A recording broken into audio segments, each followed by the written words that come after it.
બોટાદમાં વધુ એક વેપારી દ્વારા ખંડણીને લઈ અને બોટાદ પોલીસ સ્ટેશનમાં નોંધાવવામાં આવી ફરિયાદ કે જ્યાં નિખિલ કરમશીભાઈ દલવાડીને જાનથી મારી નાખવાની ધમકી આપી અને ગળે છરી રાખી રૂપિયા 2 લાખની ખંડણી માંગનાર જયરાજ ચાવડા સામે મંગળવારે દલવાડી સમાજના લોકોએ કલેક્ટરને અને પોલીસને એક આવેદનપત્ર પાઠવી અને વિરોધ પ્રદર્શન કર્યું હતું। ગાયત્રીનગર ખાતે એકઠા થઈ અને વિશાળ બાઇક રેલી યોજી આ જયરાજ ચાવડા કે આ વિસ્તારમાં આતંક મચાવી રહ્યો છે। આ વિસ્તારના માણસો પાસે સ્થાનિક દુકાનવાળા પાસે હપ્તા ઉઘરાવે છે અને તેની પાસેની રિવોલ્વર બતાવી અને લોકોને ધમકીઓ પણ આપે છે। આ રિવોલ્વર કોઈની સગી નહીં થાય જેથી તેની માંગણી મુજબ પૈસા દેવા પડે છે। આમ ગાયત્રીનગરમાં ભયજનક વાતાવરણ ઊભું થયું હોવાની ફરિયાદ સામેની રજૂઆત અને આવેદનપત્રો આપવામાં આવ્યા હતા। તો ઘરની બહાર નીકળવું મુશ્કેલ છે તેવા આક્ષેપ સાથે જયરાજ વિરુદ્ધ પગલાં લેવા બોટાદ પીઆઈ શિબી ગામિત અને ઇન્ચાર્જ કલેક્ટર હિતીશ કોયને એક લેખિતમાં ફરિયાદ પણ આપવામાં આવી હતી। એક તરફ ખંડણી માંગ્યાની ફરિયાદ નોંધાઈ છે તો બીજી તરફ એ જ આરોપી જયરાજ ચાવડા કે જે નશાયુક્ત હાલતમાં તુરખા ગામેથી ઝડપાયો હતો અને કસ્ટડીમાં હોવાથી પોલીસને ખંડણીખોરને પકડવા જાણે બગાસો ખાતા પતાસું મળ્યા જેવું થયું હતું। જો કે આ તબક્કે એલસીબીના અને સ્થાનિક પોલીસ વચ્ચે પકડદાવ અને ખો જેવી રમતો રમાતી હોય તેવી સ્થિતિ પણ સામે આવેલ હતી।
મકવાણા નીતેશ કરમસિંહભાઈ, ક્યાં રહ્યો?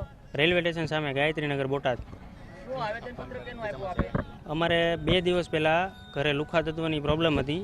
જયરાજભાઈ ચાવડા જાતે ધમકી આપવા આવ્યા હતા, એટલે એના પ્રોબ્લેમના હિસાબે અમે એક દિવસ રાતે અને અમે FR પડાવવા આવ્યા હતા.